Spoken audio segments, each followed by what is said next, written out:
This is the Moonlight Graham Show, a freewheeling conversation with the role players, the underdogs, and guys with flat-out great stories in sports.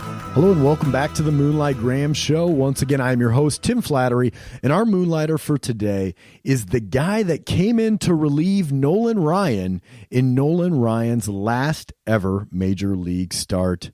Originally from Ames, Iowa, his name is Steve Dreyer. Now, Steve Dreyer and I, we actually have a lot in common. See, we were both walk-ons to the University of Northern Iowa's baseball team. We both pitched, and we both eventually earned scholarships at UNI. But that's about where the similarities between Steve Dreyer and I end. See, by the age of 23, I was already selling insurance, and by the age of 23, Steve Dreyer had already worked his way up through the minor leagues and was on the Texas Rangers pitching in the major leagues.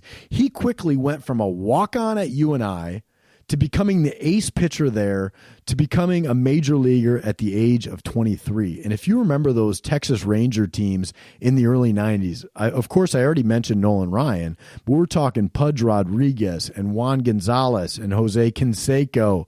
Some of the most memorable players of the 90s were playing on those Texas Ranger teams. So it was really fun to get caught up with Steve to talk about his career. It's a really great underdog story that Steve has. And I recorded this interview actually back before the shutdown. I wanted to use this interview as like an opening day of the baseball season episode, but of course baseball got shut down, and I also wanted to use this interview to talk about the end of the college baseball season at that time before college baseball got shut down, because Steve, who is a right-handed pitcher, his son Jack Dreyer is the ace pitcher over at the University of Iowa right now. He's a lefty, and so it's a real shame that Steve's son Jack, who has a bright future in his own right, was not able to complete his junior year at the University of Iowa this year. But it was great to talk baseball with Steve. He's got a great underdog story. He's a great baseball guy. And I think you guys are really going to love this episode of the Moonlight Graham Show. And if you like what we're doing here on the podcast, make sure to subscribe to the Moonlight Graham Show wherever it is that you get your podcast, whether it's Apple Podcasts, Google Play, Stitcher, Spotify. Subscribe to the Moonlight Graham Show, and we would love it. We would love it, folks, if you left us a 5-star review. You can also follow the show on social media, Twitter, Instagram, Facebook.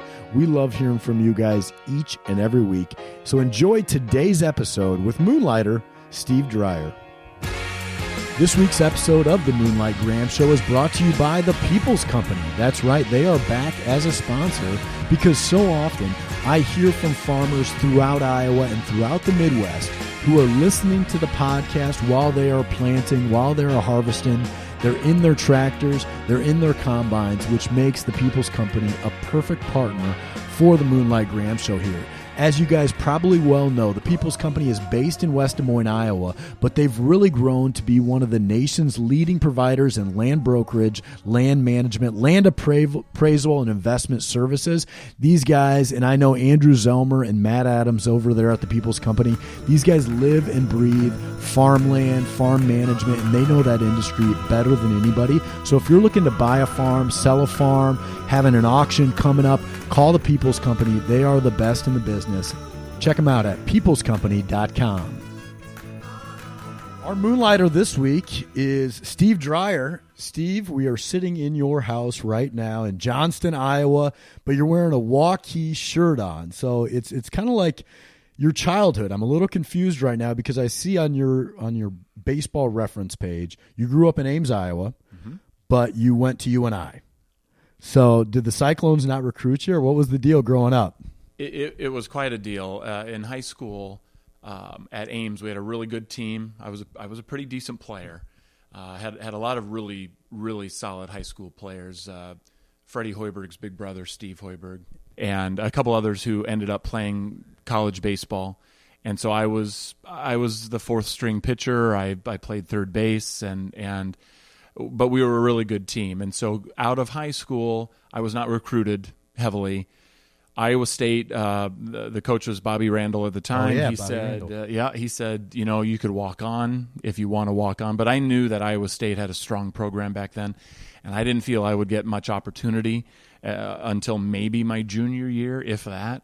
And then there was UNI. I had a former high school teammate, Brett Posgate, who was at UNI. Oh, yeah. And legendary high school coach, Brett Posgate. That's right. And his dad, a Hall of Fame coach, Dave Posgate. So Brett was already at UNI and was playing baseball. And he said that he thought I had a pretty good shot of making the team. And so I went to tryouts. That's all it was. It was just a tryout where myself and several others had 3 days of trying out. And there was no guarantee that any of us would make the team. So were you already enrolled at school at that time when these tryouts took place? I was.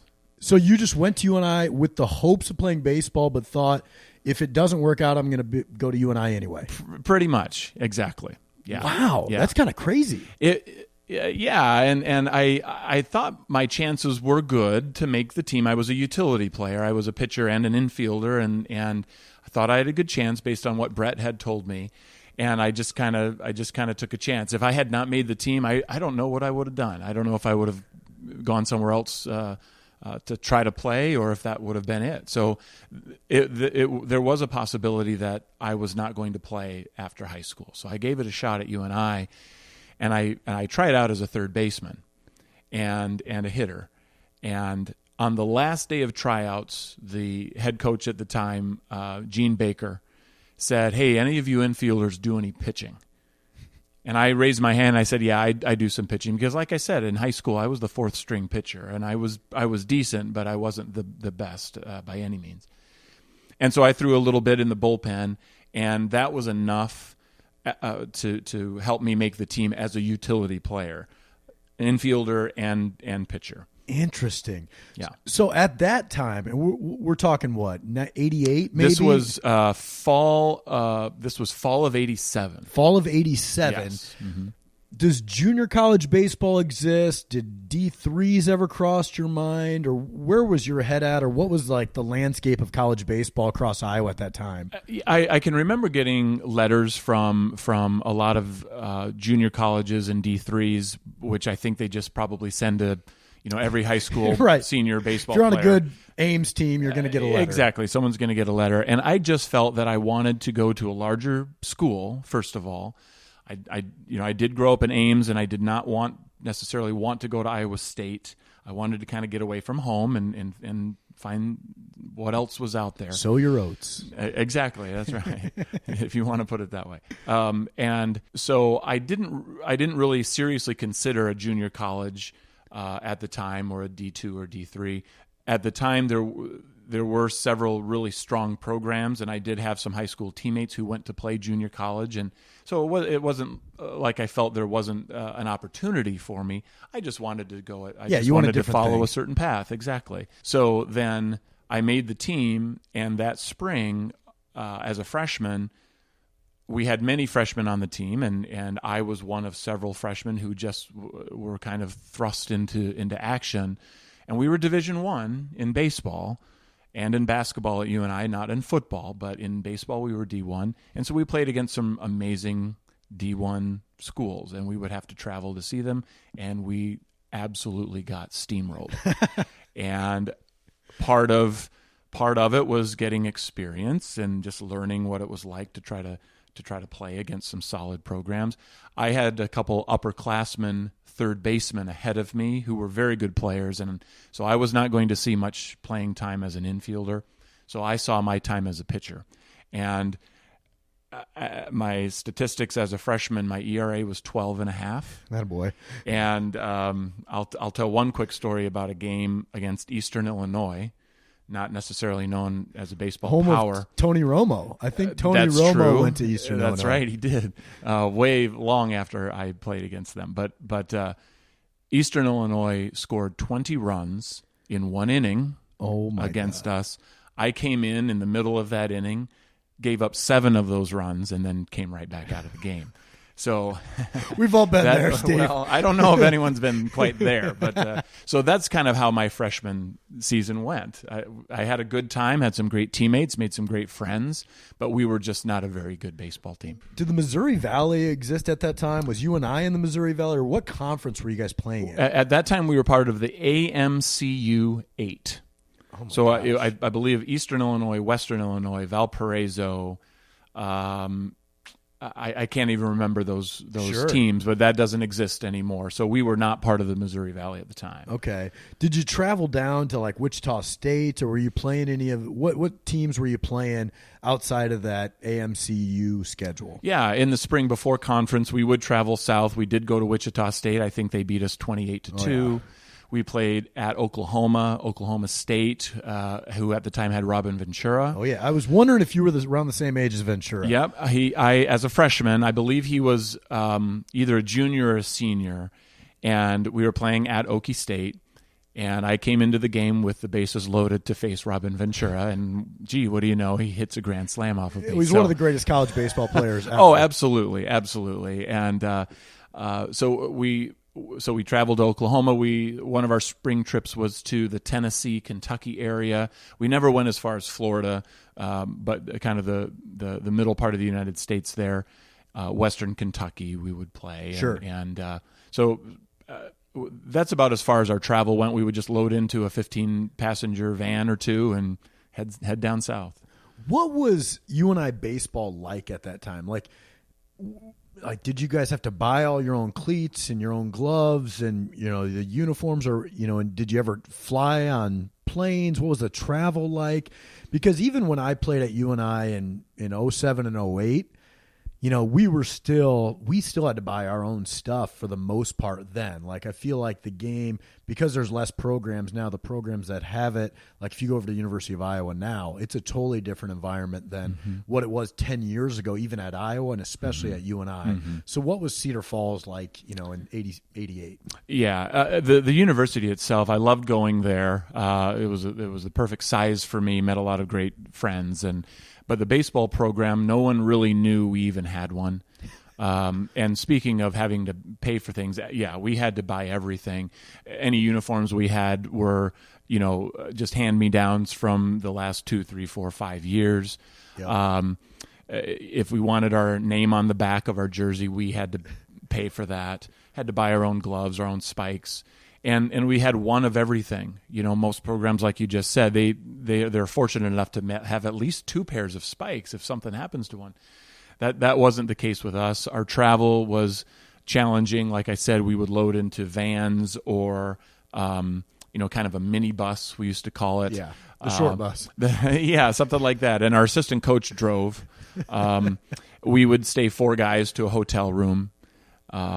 That was the same when I was there. Sure. 17 years later, we were still, it's you and Eddie Almonte in one bed, and you're like, well, we're going to have to get along well, That's right. Eddie. Exactly. And you hoped that the roommates you chose, you could tolerate for several weeks of travel. And so any corner that could have been cut was cut by the university. But frankly, most of us who went there, we really didn't know any better. We didn't know to complain about it necessarily. Yeah. There were some frustrations. Gee, I wish we had a bigger vehicle, or gee, I wish I could get another glove or a new hat or something.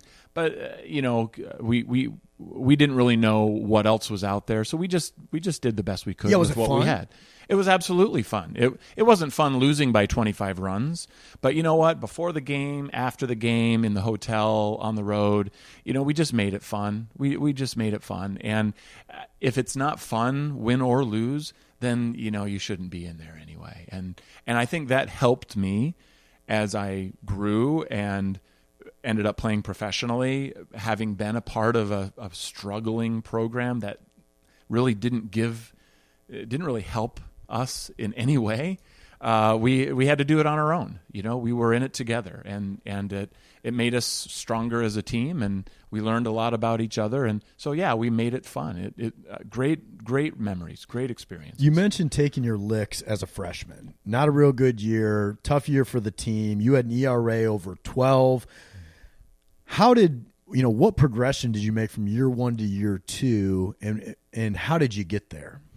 First of all, physically, I what people might call a late bloomer. That was me when I was in high school. I was very, very thin, not very strong, not as tall as I would become, of course. And sometimes in high school, kids get to that, full adult size. Yeah, when they're like in 8th grade. Exactly. Or something. And I was nowhere near that. And so as a freshman, I still, wasn't able to throw very hard, wasn't very strong, so my breaking pitches weren't very tight. And so just naturally between my freshman and sophomore year, I did grow a little bit more physically. And then, it was the kind of program where part of the freedom of it was, you didn't have anything to lose by experimenting, by trying new things. And so I would try different grips on pitches. And when I would find something that felt good and worked, I stuck with it and just tried to get better at it. And so a lot of it was just self-teaching and not taking an attitude of, well, I'm terrible and I'm going to continue to be terrible. I was terrible, but I didn't want to keep being terrible. And so I just kept trying new things and working at it. And in my sophomore year, my ERA was 6.5. Cut it in half. So I did. I cut it in half, and I had a couple games where I was pitching really well and I was in control of the game. And so that kind of opened my eyes, the light at the end of the tunnel. It's like, hey, I'm better. I'm a lot better than I was. And I think I might even be better than this if I keep going. That's interesting that how you talk about kind of learning the game on your own a little bit, and you took your licks, but then, I can imagine you're out there in the bullpen all by yourself experimenting with things and trying things out on your own. You probably didn't have 3 pitching coaches over your shoulder and printouts after every game of all your stats, which, there's a lot of great things you can do with data, but there's so much of baseball that I believe is still feel, and a guy needs to find like in himself what works for him. And it seems like that process really worked for you. Absolutely. I think if that data, those results had existed, it wouldn't have helped me, because I'd be like, what do these numbers mean? Okay, it shows me that I'm not very good. Right. I already knew that. I don't need anything to back that up. So exactly, like you just said, it's a feel thing. And I know that many programs today use data and they have a lot of technology, and that's helping a lot of those players, and that's outstanding.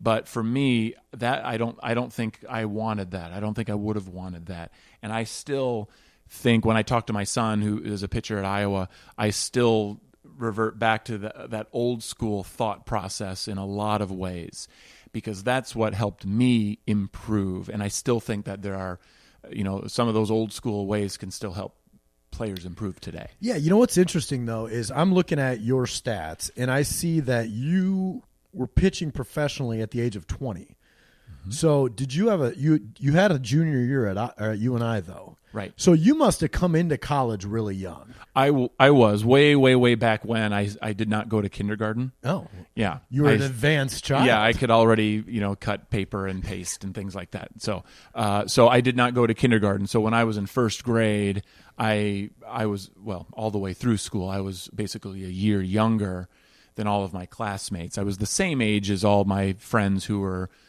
juniors when I was a senior. And so when I got to college, yes, I was still a year younger than everybody else. And, from a draft perspective, a professional draft perspective, that's very desirable, right, to be younger than even 1 year older. So it ended up helping me a lot. So you took a big leap from freshman to sophomore. You must have taken a big leap again from sophomore to junior year, because you ended up getting drafted in the 8th round after your junior year. Were you playing summer ball here, or what was summer ball like between the season then back then? Because nowadays you have, it's almost scaled back a little bit now, because everybody's so worried about pitchers' arms now. So back when I was playing 10 years ago, summer ball was like a big deal, and it still is, because there's good money in it for people. Mm-hmm. But you're seeing a lot less pitchers do summer ball because of the overuse things. What was it like, 30 years ago? Yeah, there were not many opportunities locally. I know the Cape Cod League existed out east, but that was for the very elite level players and not something that I ever even considered. So locally, I did play one summer of summer ball with just some of the local other Slater college... Nighthawks and exactly. I don't even remember. I was like the Ames Oaks or something like that. I can't even remember what the team was, and we would just travel nearby and just play an occasional game once in a while. It wasn't a full season necessarily. Maybe a dozen games or so, and so there wasn't a lot to it. And so I got some opportunity to try to kind of work through some things and improve, but it wasn't there weren't as many opportunities back then. Right. So it was just you show up in the fall and at your university or at your college, and that's kind of when you started working your way back into into it. shape. Exactly. Yeah. So talk about that leap from your sophomore year to junior year, because you cut your ERA in half from freshman to sophomore, but you must have shown like huge improvement to be a top 10 round draft pick, after that third year. Yeah, it was very surreal for me back then, not something I thought would happen. Between my sophomore and junior year, I went to one of those open tryout camps. Usually they would come to Des Moines Hoover. Sometimes they would come to the DMAC program in Boone. And it was usually the Braves, the Pirates, the Reds, and maybe a couple others. And I went to one of those. And I remember waiting my turn to pitch and looking around and thinking, okay, I really think I'm better than everybody else who's here. And I was just kind of by myself that day, which I preferred. And so I was watching everybody else on the mound take their turn. And they had the speed guns out and everything, and I'm hearing, 83 and 84 and 78, and I'm like, okay, I don't know how hard I throw because I don't think UNI owned a radar gun back then. Right. So I had no idea, but I knew that I threw a little bit harder than that. So when it was my turn, that's when I was starting to get a little bit taller. I was probably 6'1", 6'2", thin, which means I had a lot of body left to grow. And I remember throwing, and these scouts were around there, and they were kind of surprised. They're like, wow, who are you? And where do you go to school? And I said, I go to UNI. And they go, what's that? Where's that? And I ended up throwing, and a couple of my last fastballs were 90 miles an hour. And that was the first time I knew that I threw that hard. And back then, 90 was like today's 95. Right. To throw 90 back then was a pretty big deal. And so the scouts would just tell me, hey, now we have a reason to come and watch UNI. So when I went into my junior year, I knew that at least a couple teams were fairly interested, and I would always pitch against our best opponents. I would pitch against Notre Dame, and we lost 2-1. I pitched against Creighton, and we lost like 3-2. And so a lot of scouts from other teams would come and watch our opponents, because they absolutely had legitimate prospects. Right. And then when I would pitch against them, I did pretty well.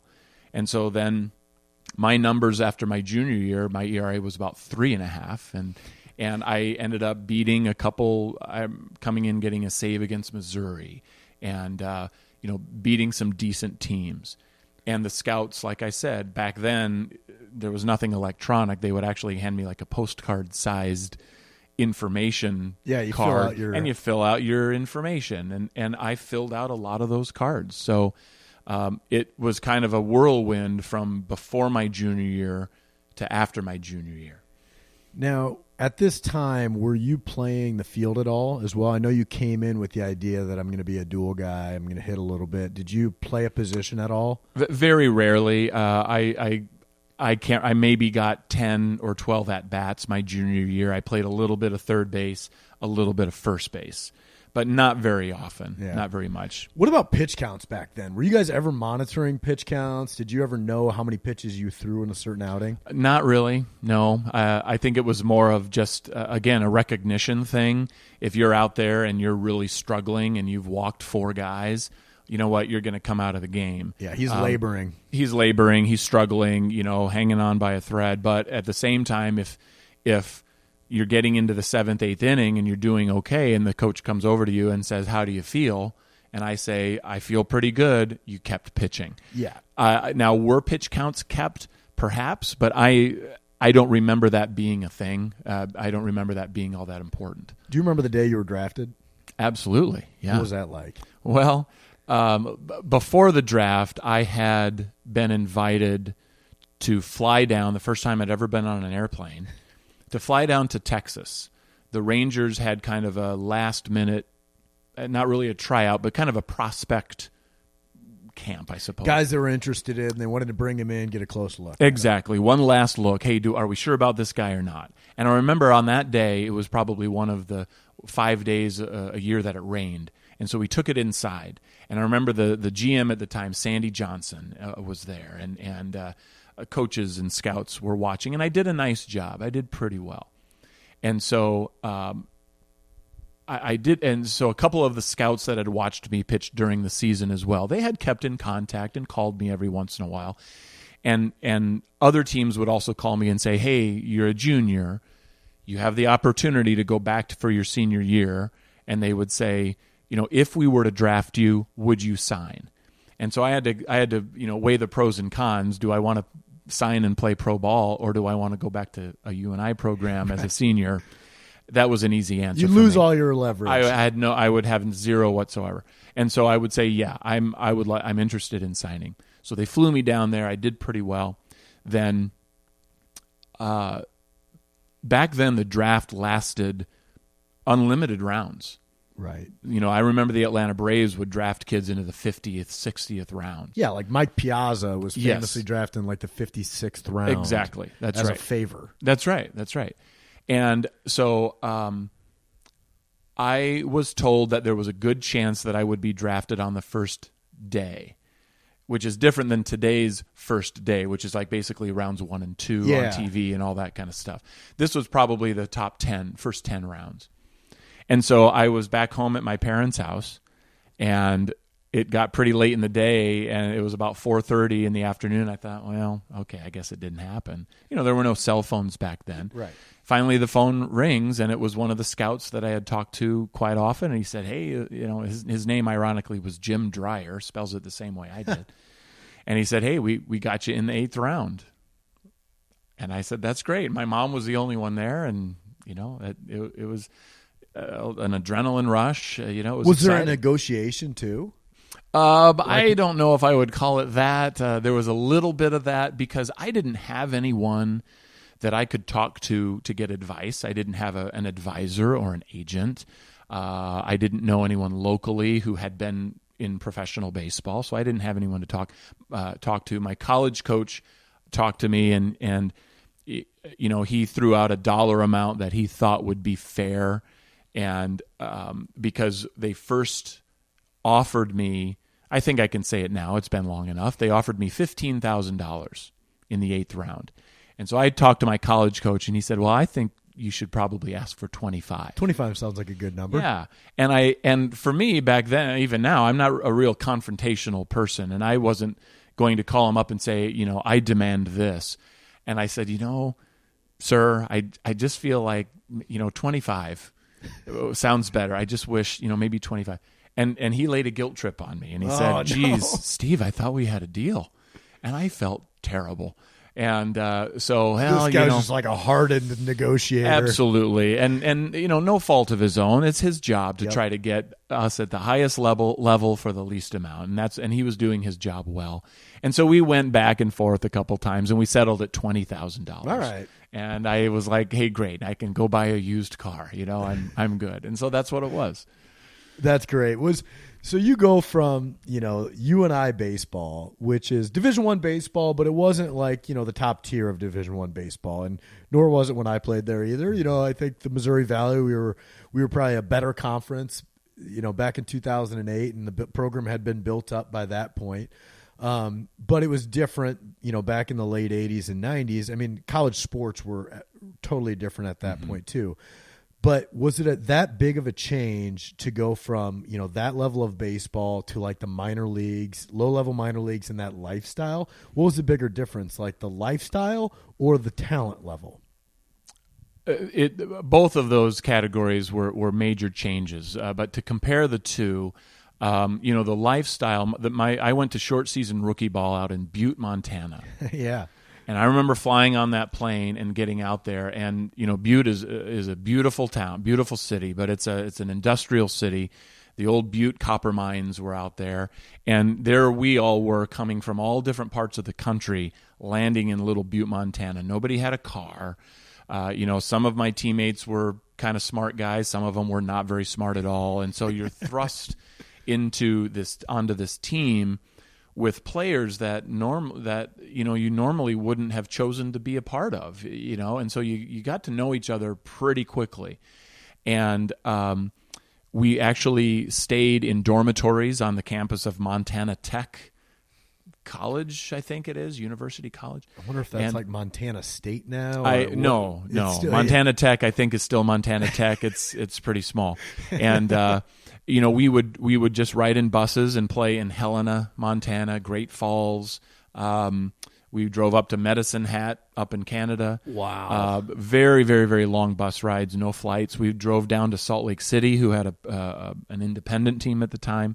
So that part of it was very, so you very guys different. played an independent team? Yep. Mm-hmm. Interesting. Yep. They were. I don't think there's any affiliated ball that plays independent teams anymore. Not to my knowledge either. Yeah. You're right. And I experienced that again in the Florida State League. There was a Fort Myers team that was considered independent as well.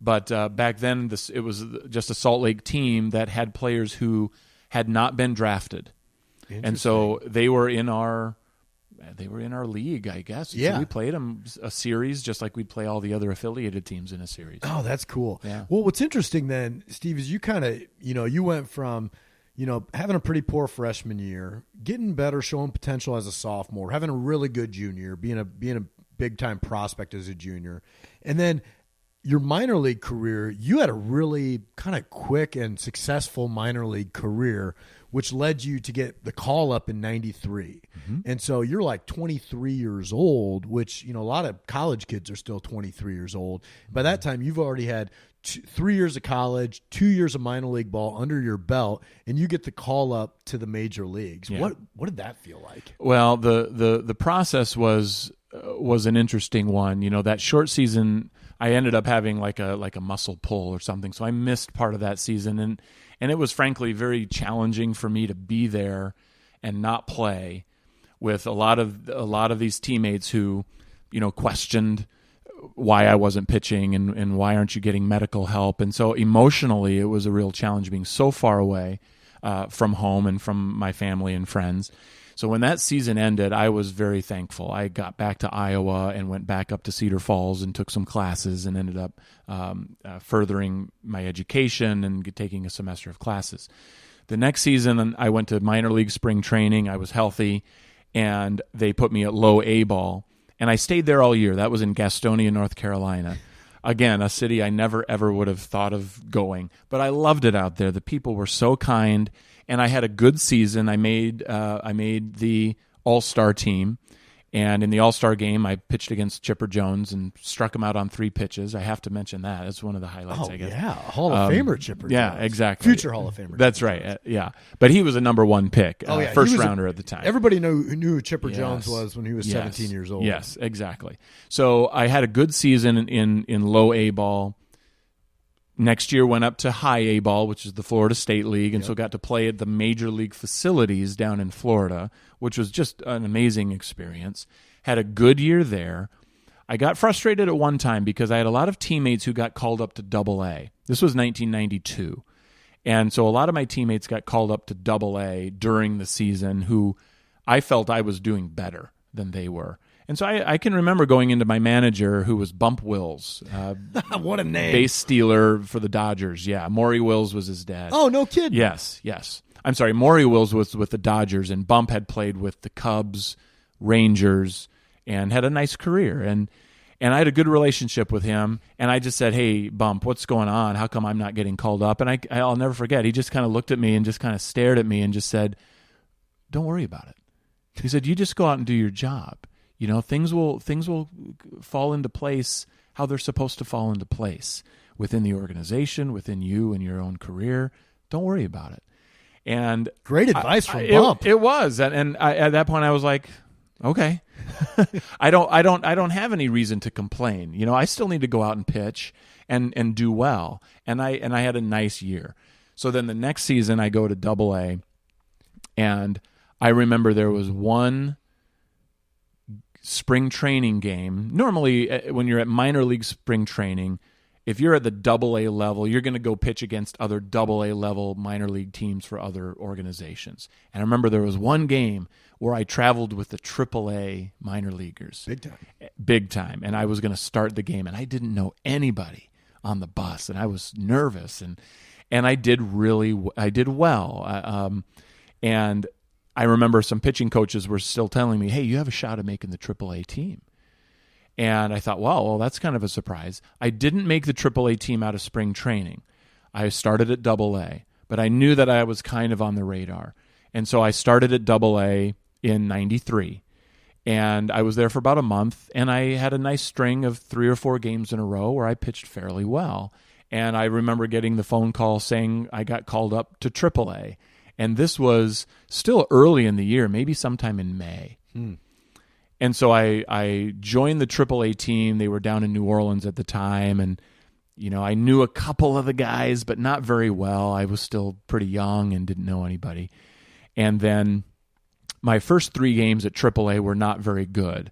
I hung in there okay. I pitched deep into games, but I would give up 3 or 4 runs, and I was like 0-3 with a 5 ERA, and I thought, oh man, okay, am I okay? What's going on? But at that level, the coaching staff, they were so good with the younger players. They just said, hey, don't worry about it. Sometimes it takes a little while to kind of get your feet set under you and learn about AAA hitters. And at that point, my next 12 games at AAA, 11 of them I pitched at least 6 innings and gave up 2 runs or less. Wow. And I was pitching really well and felt great and had some great relationships with the teammates and had a really nice stretch. Well, everybody likes the ace pitcher, right? When you're going well, everybody wants to be your buddy, right? Sure. Of course, you had great relationships when everything's going But well. I was not the ace. I was still a young guy. We had some veteran players who had been in the major leagues for a long time, and they were now back with us. And, I was doing well, but we had a lot of pitchers who were doing well. And so I just felt that my role was, probably third, day 3 starter, whatever that was. And I'm just going to try to do the best I can. And I did my job pretty well. What kind of pitcher were you, Steve? I was a very calm, deliberate pitcher. In fact, Bump Wills had a nickname for me. He called me Dreyer DI, and DI stood for deliberately intelligent, because I was a very smart pitcher. I knew I didn't have, that blow it by him fastball. I had to think about my pitch selection and think about every single pitch, and I had to be consistent with it. And so I was a smart pitcher, and I like to work quickly but intentionally. I didn't just get up there and look at the catcher and say, okay. Yeah. And like a robot being told what to do. I told the catcher what I was going to do. And at that point, we were able to call most of our pitches most of the time. Sometimes from the bench, they would want me to throw a specific pitch, and I would do it, of course. But for the most part, I knew what I was doing out there, and I had a good rapport with my catcher, whomever it was. And I had 4 pitches that I threw. My fastball was, hovering probably in that 89 to 91 range. I had a good 12-6 curveball.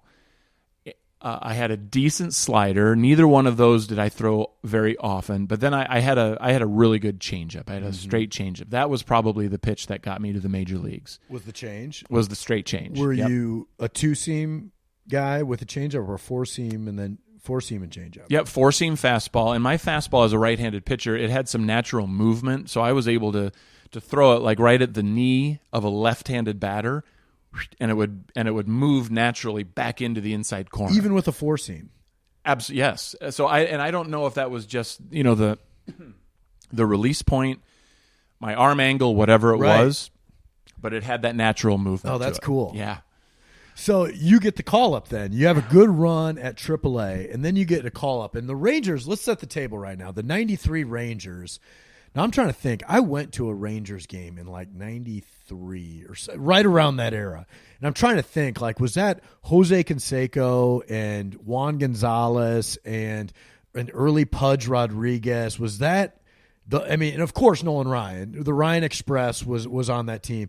Who else am I missing? Odeby McDowell. Was Odeby McDowell on that team? Odeby was not. I think he maybe came after that. Okay.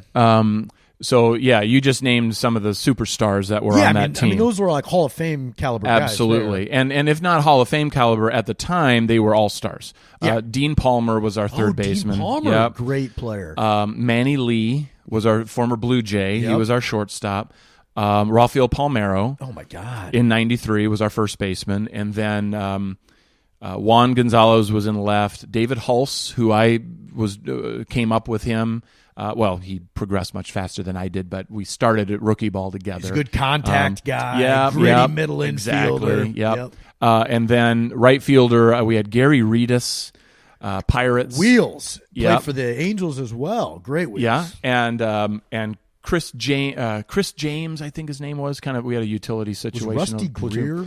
Rusty Greer was it was kind of interesting because that 1 year of '93, I went from AA to AAA. Well, yeah, you played with a lot. You played with half the organization. I kind of went up quickly, and guys like Rusty Greer, Rick Helling. Oh yeah, those guys, I kind of passed over them, but then they ended up coming up when I was kind of on my way back down, and they ended up staying there for quite a while. Years each, yeah, they had nice careers, and mine was pretty brief. And Nolan Ryan, again, yes, that was his final season.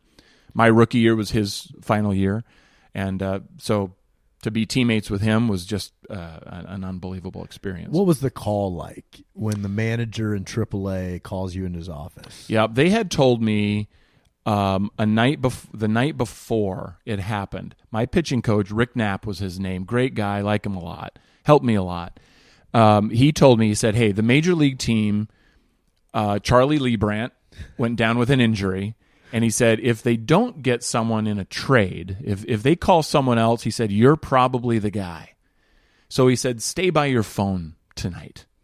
We're not talking cell phones. We're not talking cell phones. We're talking the phone on the wall. Dial on the phone on the wall in my apartment, And so I'm literally sitting by my phone, and it gets to be dinner time, and I'm like, I got to go eat. So I race to get something to eat, and I come back, no messages on the answering machine. I thought, well, okay, it would have been nice, but it didn't happen.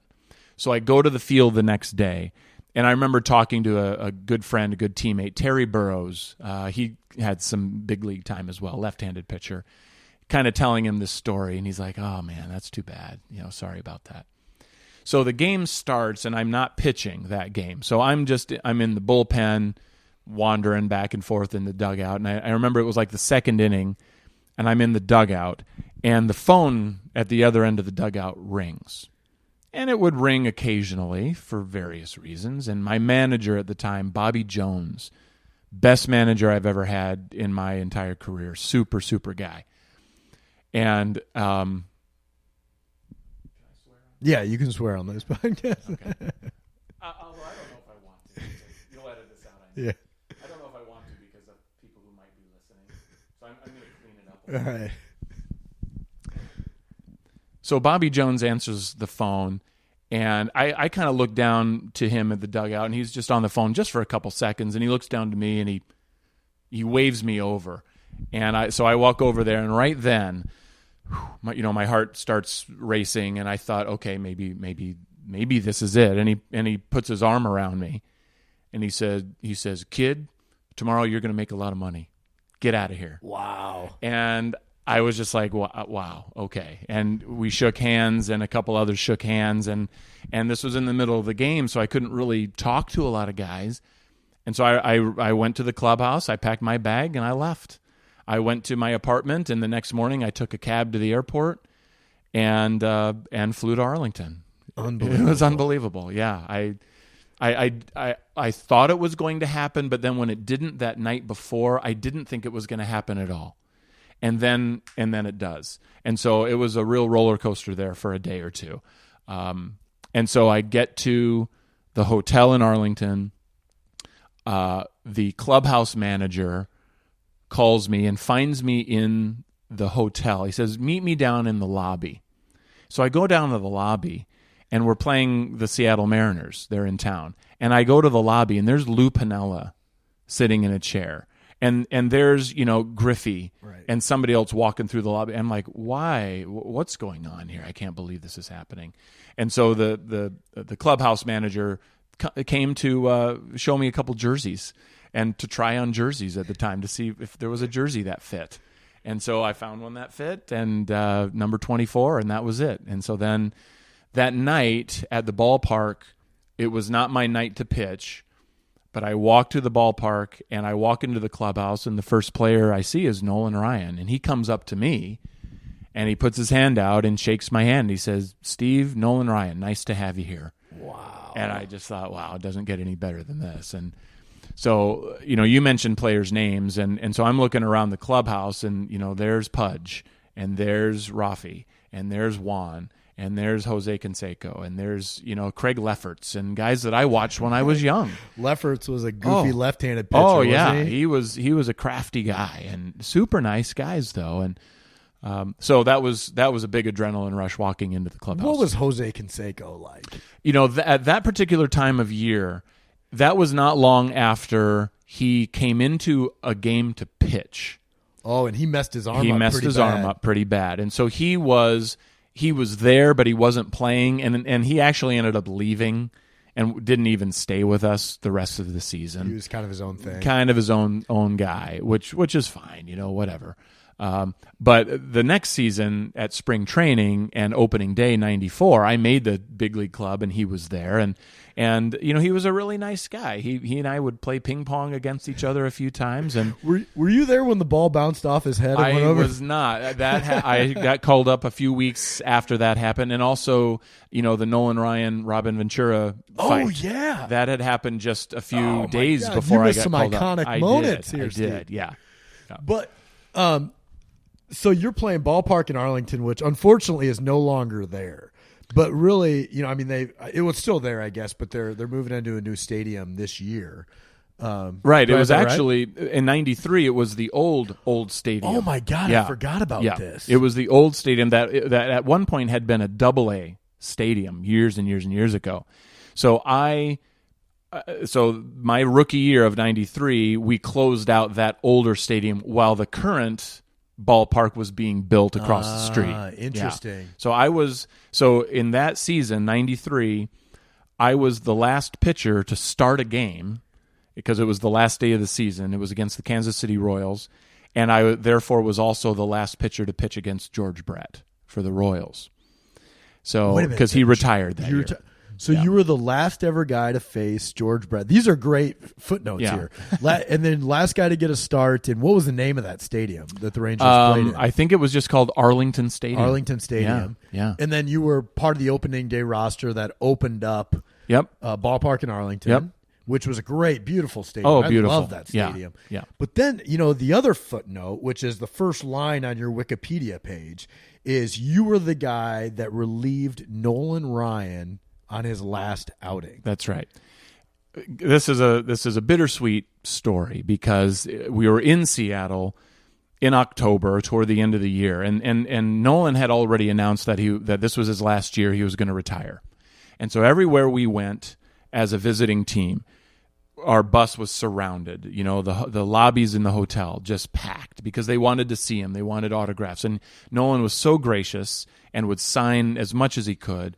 And it was a fun for us young guys because nobody really knew us. We were just kind of along for the ride. And so we go to Seattle, and he is starting the game. And in the very first inning, he has a little bit of trouble, gets some guys on base, gives up a grand slam.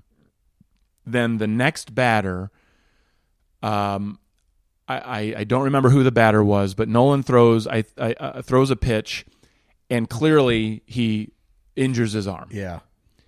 And so he's walking around a little bit, and he tries to throw another pitch, and it's so slow. It's like a lob ball almost. And the announcers, I remember saying, "Oh no, something's wrong here."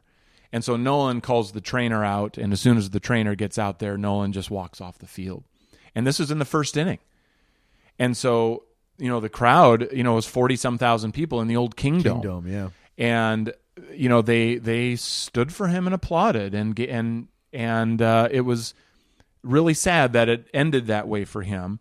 But when he came out of the game, they called down to the bullpen and said, "Dreyer, you're in," because I had been a starter most of my career at that point, and so they hoped I could get some innings as a long reliever.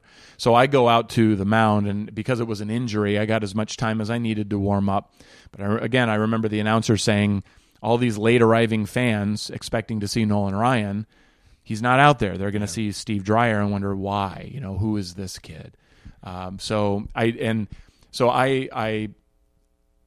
The first batter I faced was the batter Nolan had started to face, and I believe the count was either 2-0, or it may have been 3-0 or 3-1, something like that. I ended up walking the batter. Well, because Nolan had begun pitching to that batter, he was credited for the walk, and he's the major league all-time leader in walks. And I gave him the very last one. Yeah. Wow. What did you learn from Nolan Ryan? I just learned from observing. Again, I wasn't the kind of player or kind of person back then who was just going to go up to him or any of the veteran players and say, hey, tell me this. What do you do? I didn't feel like I didn't want to impose. I didn't want to bother them. So I just watched. And Nolan was so gracious to me. He would come and talk to me and offer some information about the lineup that I was going to face. I remember talking to him about an off-season weight program and nutrition program, and he just couldn't have been a nicer guy. And he was probably the hardest working player on the team.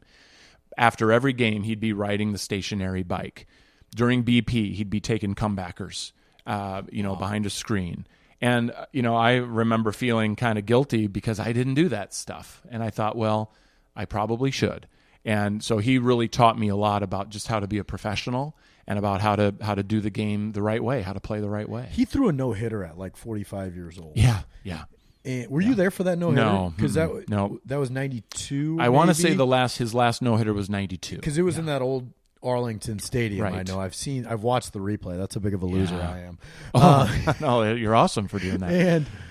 But he was still throwing pretty hard at like 46 years old. Oh, yeah. And by pretty hard, I mean he was like touching mid-90s. Oh, yeah, easily. In the early 90s at 46 years old. Yeah. Were you guys like in the dugout or in the bullpen just like shaking your head watching that and being like, how is this possible? Yeah, absolutely. Not only just in general for any pitcher to be throwing mid-90s at the time was a pretty big deal. And then someone like him who was twice my age to do it. We would just look at each other and just shake our heads and just go, it's just amazing. I mean, he was, he had the muscular makeup and he worked hard and he took care of his arm and iced his arm every day and did what he needed to do back then. Now again, medical advances have really progressed, but back then he did everything that he could do to keep himself healthy to have such a long career. So, Steve, as we're sitting here in your living room, I can't help but notice there's a picture of the Field of Dreams back here. You got what looks like a couple of boys in front of the white picket fence at the Field of Dreams house in Dyersville. We're, of course, called the Moonlight Graham Show, have a tie to the Field of Dreams. Tell me about that picture. Well, we have gone to the Field of Dreams a couple times. We have 3 boys. And our oldest is 21, our middle is 18, and our youngest is 13. And, when the movie came out in 1988, 89, I believe, yep. We knew that it was shot in the state and around near Cedar Falls, where at the time I was in college, and I had some friends who were extras. And so it was a big deal when that movie came out. And it was something that my wife and I had not done until we had kids. The picture that you're seeing is just our 2 older boys. Our third son hadn't been born at the time. That's probably 10 years old, maybe. Yeah, somewhere in there. And you can see the other picture, our lefty at Iowa. He's on the left there. He's getting ready to throw a pitch off the mound there. Oh, is that on the Field of Dreams? Yeah, I can see the corn. Yep. So to go there, and we happened to go during the summer, and when we went there, it was not busy. It was not probably as commercialized as it is now, especially building that other field next to it. Yep. And so we went, and there was nobody there. And the sun was going down, and you could hear, you'd hear the insects, and not any wind at all, and to be out there with your kids, with your family, it was just amazing. And so when our youngest son was born, we went back again. Cool. And so they've all been able to experience that. And those are some of those memories that we'll always have as a family. Yeah, the location scouts knew what they were doing when they picked that spot. Yeah, for sure. I mean, I'm a little hesitant with all the construction going on there. It's probably needs a facelift, and it needs a second life or whatever. Mm-hmm. But I was just there last year driving through for work, stopped by on a Tuesday. There was like 3 other people there, and it was just like, wow, this is a special spot. There's just something really magical about that place. Yeah. But anyway, are you a psycho baseball dad? No, because Jack, your son Jack's at Iowa, is really good pitcher over there. Was a really good high school pitcher. I know high school baseball is different now than what it was back when you played, or even back when I played. And there's a lot of crazy baseball parents out there. How did you not become one of those? Well, I think it helped a lot that I played, and whether it was at a high level or not, I felt that I knew the game, and I knew the fundamentals of the game, and I knew what it meant to be respectful of the game, and to I owe baseball so much. It opened many, many doors for me throughout my career and beyond. And when Jack was young, he's left-handed. I was right-handed. Yeah. I showed him basic fundamentals of throwing, hitting, fielding, running, all that kind of stuff. But because I was a part of professional baseball, I was also able to tell him specific stories or examples of, here's what you need to do and here's why. And I know the why behind it because I was a part of it. And I know there are a lot of parents out there who think they know the why because they watched a DVD. And there's a lot of great information out there. I'm not saying that it's the wrong information by any means, but there's a difference between having been a part of it firsthand and not. And so as Jack grew up, I taught him a lot of those fundamental things, and his young teammates. I helped coach a lot of his teams. And we were always the most fundamentally sound, the best defensive team. Our pitchers threw the most strikes, and we had the most fun. We just did things the right way. And then as Jack got older and got into high school, wonderful program here at Johnston. Oh, yeah. Michael Barta's doing a great outstanding job over there. coach. Like him a lot. Does a lot of wonderful things. And he gave Jack a chance as a freshman to pitch for the varsity team. And he basically, Coach Barta told me, he said, I'm looking for competitors. And Jack is a competitor. He grew up being a competitor. And I think a lot of that had to do with understanding the fundamentals of the game and knowing that you need to fix your own problems. If you walk the first 2 guys of the inning, you need to do what you got to do to get out of that jam. And Jack learned that at an early age. And so then as Jack got older, I took more and more steps back. And I didn't tell him, you know what, next game against Ankeny Centennial, you need to do more of this. You need to do that. I didn't do that.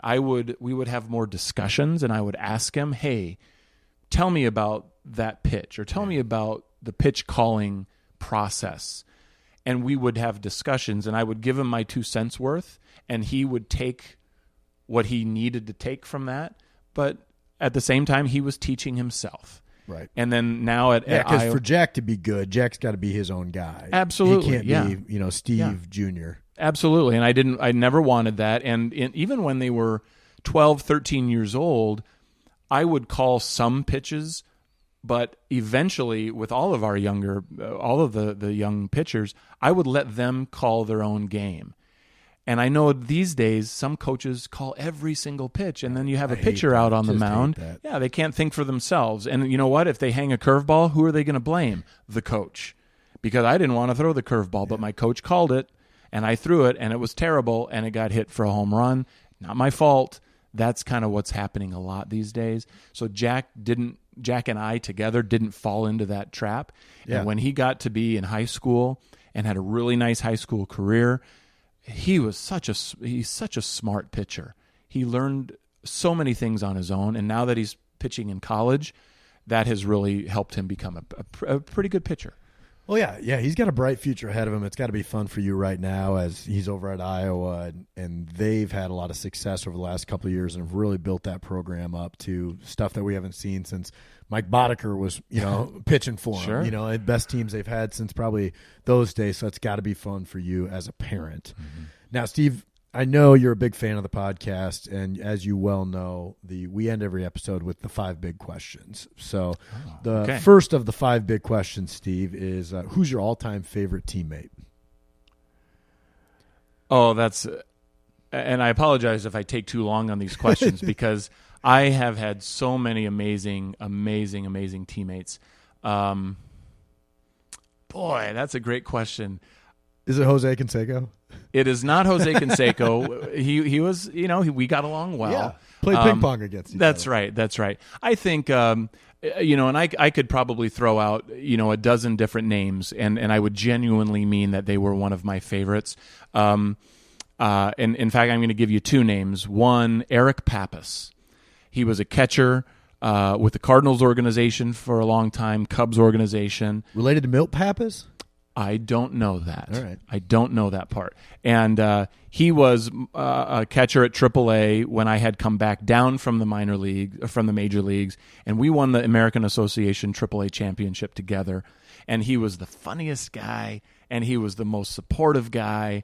And I just ran into him down in Florida last week because his son pitches for Western Michigan, who Iowa was playing against. Yeah, they just played last Friday night. That's right. And my son pitched, and his son pitched in the same game. How cool is that? It was so cool. And to see Eric again just brought back all these amazing memories, and we're telling stories. And he was just a genuinely good guy and a good baseball guy.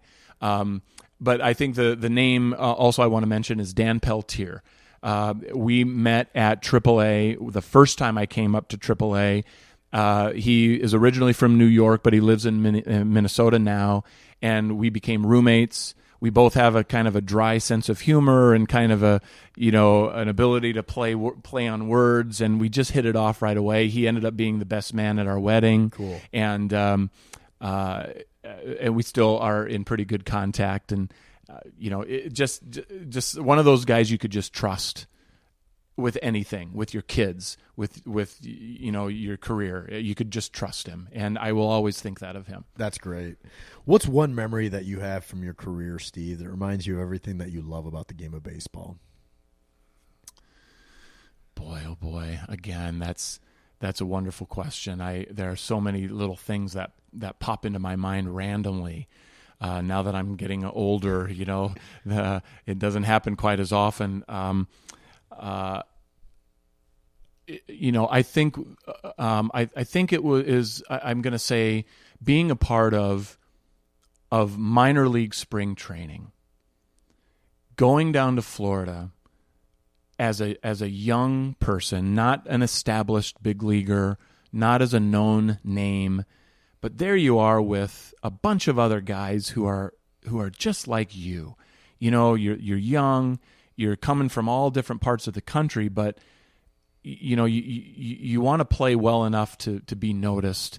And I'll never forget waking up those mornings in Florida to get to the field in Port Charlotte, which is now where the Rays are, but the Rangers used to be in Port Charlotte, Florida.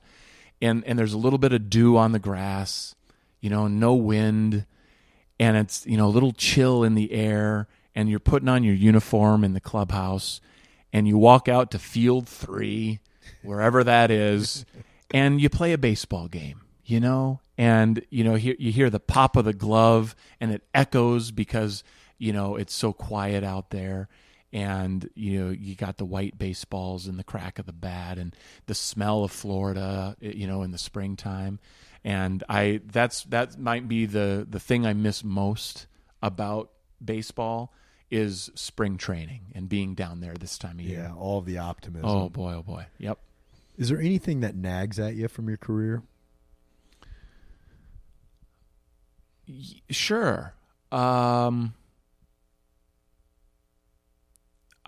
wish I had been, maybe more of, I wish I had maybe worked. I don't know if worked harder is the right phrase, but I wish I had maybe found more ways to get better. You know, I had an injury and I didn't really know how to come back from that injury. I had some elbow surgery after I was in the major leagues, and I didn't really advocate for myself. I just kind of did what I thought I should do. And when I came back, I was on the DL for a while, and I just never quite got back to where I had been. And looking back, you know, I don't know. Maybe if I had done a few things differently in the rehab process, maybe I would have given myself another chance. But I did get to the point in my career where I felt like I had just had enough. I had just had enough, and it was time. It was time to walk away. And I don't know if I left anything on the table or not. You know, I hope I didn't. I hope I got the most out of my career. But I still every once in a while think, I don't know. You know, maybe there was a little bit left. I have a cousin who she married a professional baseball player who was older than me. His name was Ron Tingley. He was a backup catcher, career minor leaguer, got a shot in the big leagues. I actually pitched against the Angels when he was on the team. Oh, cool. And I remember talking to him after he retired, and I asked him that question. I said, "How do you know when it's time to retire?" And he said, "You'll just know." And at the time I thought, can't you help me out a little bit more than that? What are the signs? What do I? And he just said, "You'll just know." And that's exactly what happened. I just knew. And when I walked away, I felt like it was the right time, and ended up having a family and a great life. So it ended up being fine. What are you most proud of? I am most proud of being one of those kids who was good, but I wasn't the star. You know, way back in my Little League days, I wasn't the superstar in high school. I wasn't the superstar in college. By no means was I a superstar. And I was able to somehow find a way, a little luck along the way, but just things fell into place. And so I was able to get, you know, from fourth string high school pitcher to major league starter. Yeah. And so when I have talked with groups of kids or teams, that's the story I always tell. If it could happen to me, it can happen to you. You're a moonlighter, man. You're like the ultimate role player and underdog. That's right. That's right. I guess so. Sure. What's the best advice you've ever received? The best advice I ever received was, you know, live in the moment. You know, when I got to the major leagues, I remember I had a teammate named Doug Strange. He was a second baseman, played with the Cubs for a while, and he was a really nice, good guy, great teammate to have. And I remember him at one point on the plane. I think he just, you know, I was watching one of the poker games, you know, with Kevin Brown and Rafi Palmeiro, and the pot was like $4,000, and I'm, you know, there I am, you know, looking over the back of the seat, just you know, amazed at you know, where I was. And I remember Doug just telling me, he said, you know, this is really amazing, isn't it? He said, just enjoy it. Enjoy being here. Soak it all in. And so I appreciated him saying that, because I did. And my major league career wasn't very long, but it was long enough for me to really have enjoyed it and to really be able to talk to other kids or young people about the career. And that's kind of the advice I tell them now too. If you have an opportunity, just enjoy it. Right. Write things down. Keep a journal. Take pictures. Because someday this will be over. Right. And you might have your own family, and you want to be able to tell these stories as vividly as you can. Brett, back at the start of this podcast, you mentioned that you played with Fred Hoiberg's brother back in high school. So was Fred Hoiberg your bat boy? He was not. I do remember Freddie, and I love Fred to death. And I know I know the Hoibergs well. And I remember Fred, when he was in high school, I think at least for his first couple years of high school, he played baseball. And I remember, I think I was in college, and I came back to work out with the team or something, and I remember watching Freddie pitching in the bullpen. And I remember thinking to myself, I'm glad he's a good basketball player. I mean, he's a wonderful athlete, but I just remember as a pitcher, I just thought, okay, all right, maybe I could work with him a little bit. I don't know, but I think he stepped away from baseball soon thereafter and became obviously one of the best Iowa basketball players in history. So. Yeah, that's fantastic. Yeah. Well, Steve, thanks for coming on the Moonlight Graham Show. It's been a lot of fun hearing your story and having you on, because I think what we got to in the end is you're the perfect moonlighter. Well, I appreciate it. Again, I don't get many opportunities here, and so when I have a chance to talk about it, and you ask wonderful questions, you really make me think, and I appreciate that. It was a great time. I'll do it anytime. Thanks, Steve. Hey guys, thanks once again to listening to today's episode of the Moonlight Graham Show. And even though I do most of the interviews here on the podcast, there is a ton of work that happens behind the scenes that you guys don't see that make each episode possible. So I got to give a shout out to the Moonlight Graham Show team. First of all, Brian Sandvig, our producer. Brian does all of the post-production work, and in real life, he's not just a podcast producer, he's also a real estate agent. So if you're looking to buy or sell a home down in the Kansas or Missouri areas, give Brian Sandvig a call. Next guy on that list is Brendan Gargano. Brendan does all of our design and artwork here on the podcast. He's one of the most talented artists I've ever met, and I love all of his work. If you need any help on the design side with logos or anything like that, give Brendan Gargano a call. The next guy on that list is Andy Flattery, my older brother. Andy, of course, has done some of the interviews here on the podcast. He also is a certified financial planner. He owns a business called Simple Wealth Planning. If you need any help in that area, check Andy Flattery out. And then, of course, the trusty co-host Tom Griffin and my younger brother Neil Flattery. Those guys are just busy being husbands, being fathers, they're family men, but also they do a ton of work here on the show. So thanks again for listening. We really appreciate you guys subscribing and supporting the Moonlight Graham Show.